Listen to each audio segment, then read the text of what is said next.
नमस्कार, मैं हूं जय श्रीनागदा और आप देख रहे हैं क्राइम रिपोर्टर। आपने सुना होगा कि शादी एक बार होती है, लेकिन क्या हो जब कोई 4 बार शादी करे और हर बार दुल्हन रास्ते में भाग जाए। और सबसे चौंकाने वाली बात यह है कि ये सब असली कहानी है, सच्ची कहानी है। दोस्तों, क्राइम रिपोर्टर में आज जो कहानी मैं आपको बताने जा रही हूँ वो जोधपुर के एक सीधे साधे युवक की है, जिसका नाम है विजेंद्र भारती। रुंडेला गांव, लूनी थाना क्षेत्र, जोधपुर का वो रहने वाला है और स्वभाव से बहुत ही सरल, सीधा साधा और शादी के लिए बेहद इच्छुक कह सकते हैं। विजेंद्र की उम्र 29 की हो चली थी। घर वाले और समाज वाले रोज ताने देते, कुंवारे की दाल नहीं गलती बेटा, अब तो तू बूढ़ा हो जाएगा, कोई लड़की नहीं मिलेगी। इस तरह की बातें विजेंद्र को रोज सुननी पड़ रही थी। विजेंद्र को अब किसी भी तरह शादी करनी थी और दिल से करनी थी, लेकिन एक मुश्किल जो उसके सामने आ रही थी, लड़कियां उसे लगातार रिजेक्ट कर दे रही थी। कहती थी सरल हो, स्मार्ट नहीं। एक दिन पड़ोस में रहने वाले पप्पू भारती, अमर भारती, राकेश भारती और भंवरी देवी ने विजेंद्र से कहा, भाई चिंता छोड़ो, तुम हमारी शादी एक संस्कारी मिलनसार लड़की से बिहार में करवा देते, बहुत अच्छे रिश्ते हैं हमारे पास। अब विजेंद्र को और क्या चाहिए था। विजेंद्र के दिल में आशा की किरण जगी और विश्वास की चादर ओढ़कर वो तैयार हो गया दुल्हा बनने के लिए। 26 अप्रैल 2024 को वो जोधपुर से ट्रेन पकड़कर पप्पू भारती और उसके साथियों के साथ निकल पड़ता है बिहार जाने। सासाराम, बक्सर और फिर दिनार। रास्ते में शादी की बातें, मीठे मीठे सपने, मिठाइयां, मंगनी का उत्साह, सब कुछ बड़ा फिल्मी लग रहा था, जैसे उसकी जिंदगी रातों रात बदलने वाली हो। लेकिन असली फिल्म तो अब शुरू होनी थी। विजेंद्र ने समय समय पर पप्पू भारती के खाते में 1,85,000 भेजे। बाकी अमर भारती, राकेश भारती, बबरी देवी ने नकद में 2 लाख ले लिए, वो अलग।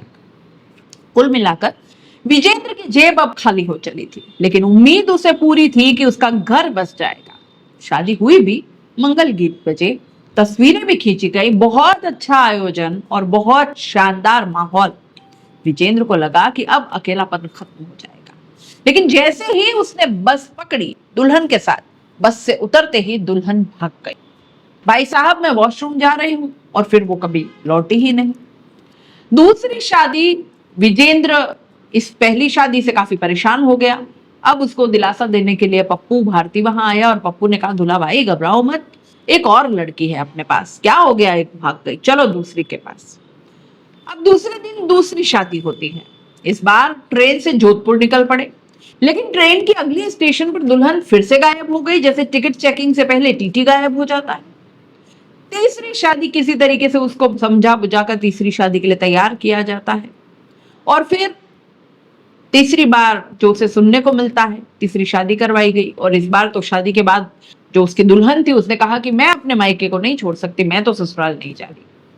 अब ये तो रिवर्स हनीमून था। बंदे की शादी पे शादी हुई जा रही है, लेकिन दुल्हन कोई आई नहीं रही है। दुल्हा कवारा का कवारा घूम रहा है। किसी तरीके से बहुत मना कर, समझा बुझाकर उसकी चौथी शादी हुई। अंतिम ट्राई, अब की बार सच्चा प्यार मिलेगा ये कहकर। लेकिन इस बार दुल्हन शादी के मंडप से भाग गई। बारात आई, खाना बना, फेरे की तैयारी भी हुई, लेकिन दुल्हन ने ऐसा भाग मिल्खा भाग खेला कि कोई सीसीटीवी भी उसको पकड़ नहीं पाया। विजेंद्र जो है वो अब टूट गया था। उसको अब शादी नहीं करनी थी। उसने कहा, मुझे नहीं करनी शादी, मेरे पैसे वापस दे दो।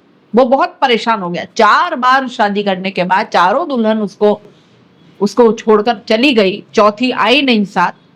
अब वो बहुत परेशान हो चुका था, पैसा भी उसका चला गया, जेब भी उसकी खाली हो गई। उसने कहा कि भैया मुझे अब कोई शादी नहीं करनी, मुझे मेरे पैसे वापस दे दो। तब उन लोगों ने, जो उसके पड़ोसी थे, जो उसके हितैषी थे, जो उसकी शादी पे शादी करवा रहे थे, उसे रंगीन सपने दिखा रहे थे, उसे घर बसने का प्रलोभन दे रहे थे, अब वो सीधे सीधे अपनी जो उनका स्वरूप था, जो सच्चा उनका रूप था, उसमें आ गए। और उन्होंने कहा, अगर ज्यादा बोला तो तुझे जेल भिजवा देंगे और तेरा आधार कार्ड भी कैंसिल करवा देंगे।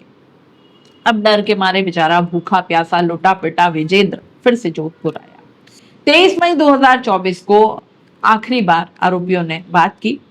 2,90,000 में से 1.25 लाख 2 महीने में दे देंगे, लेकिन 2 महीने बीत गए और 1 रुपए की भी शक्ल नहीं दिखाई दी।